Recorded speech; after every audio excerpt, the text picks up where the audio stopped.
LPU ప్లేస్మెంట్ల రికార్డులు సృష్టిస్తోంది. Final year student 2.5 కోట్ల ప్యాకేజ్ పొందుతున్నారు. 1700 మందికి పైగా ఎల్పియు స్టూడెంట్స్ 10 లక్షల నుంచి 2.5 కోట్ల ప్యాకేజెస్ పొందారు.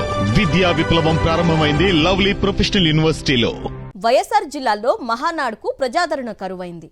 ఉదయం చంద్రబాబు మాట్లాడుతుండగానే కార్యకర్తలు వెళ్లిపోయారు. మధ్యాహ్నం భోజనం తర్వాత కూడా వెళ్లిపోవడంతో సభా ప్రాంగణం ఖాళీ కుర్చీలతో దర్శనమిచ్చింది. చంద్రబాబు, మంత్రులు, నేతలు ప్రసంగిస్తుండగానే టీడీపీ కార్యకర్తలు వెళ్లిపోయారు.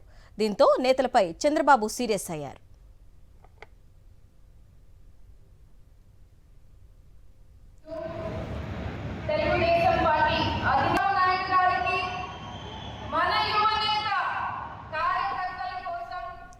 రైట్, ఇక దీనికి సంబంధించిన పూర్తి సమాచారాన్ని మా ప్రతినిధి శ్రీనివాస్ అందిస్తారు. శ్రీనివాస్, అరుణ, ఏదైతే తెలుగుదేశం పార్టీ కడపలో ఈ 3 రోజుల పాటు నిర్వహిస్తున్నటువంటి మహానాడు కార్యక్రమానికి దాదాపుగా ఆదరణ కరువైంది వాళ్ళ పార్టీ కార్యకర్తల నుంచి అనేది స్పష్టంగా చెప్పొచ్చు.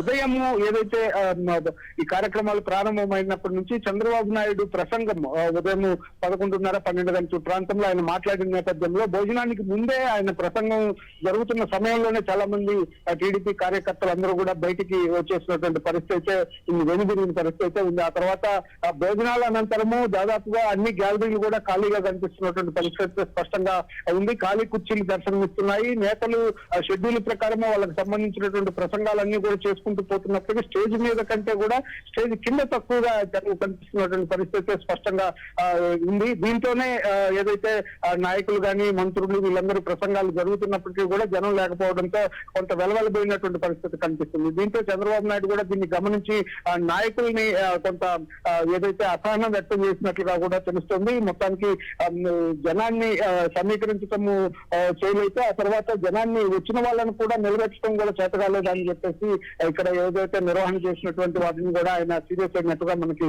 సమాచారం అయితే అందుతుంది. ఎంత జన సమీకరణ చేసినా గానీ ప్రజలు వినటానికి ఇంట్రెస్ట్ ఉండాలి కదా శ్రీనివాస్. అంటే చంద్రబాబు చెప్పే హామీలన్నీ తొంగలో తొక్కేటి ఇవన్నీ వాళ్ళు చూస్తున్నారు కదా.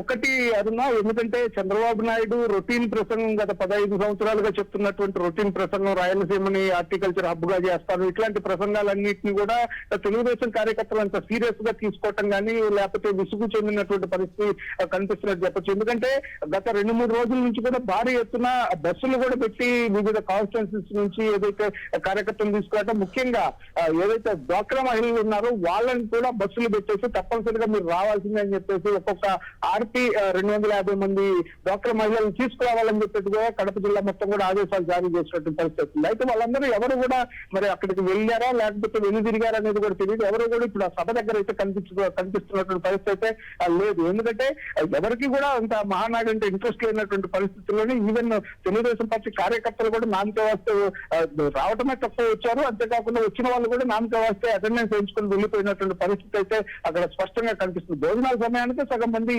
వెనుదిరిగినటువంటి పరిస్థితి కూడా కనిపిస్తుంది. Okay Srinivas, thank you.